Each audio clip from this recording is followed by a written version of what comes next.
Drund, a locally created web-based system for content management, will see public release near the end of May. Azork Technologies and Boardman released a beta version of Drund in November and are adjusting to their first consumable version by fixing bugs and improving features based on user feedback. We have produced a lot more sophisticated user interface thanks to some of the talent that we brought in and we're working with.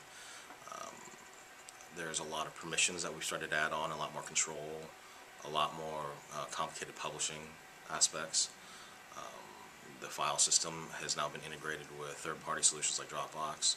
So we've got a lot of things that are a lot more advanced and a lot more complex. Azork created Drund to be a user-friendly platform that can house multiple applications with multiple uses.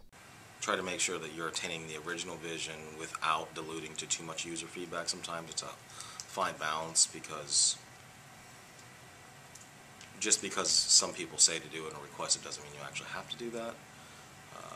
Lots of times if you're innovating for things that are not going to be used today, especially when you're building any sort of technological solution, you need to build for what you think that they may need in 2 years.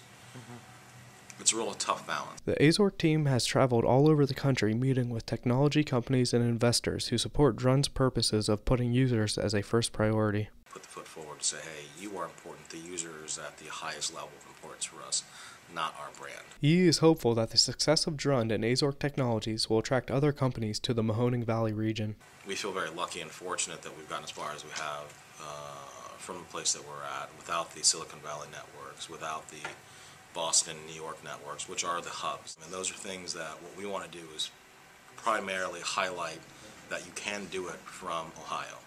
And it can happen from Youngstown. You don't necessarily have to come out of the valley to do this. The difference is the speed and mentality of how to get it done and how big of a risk are you willing to take.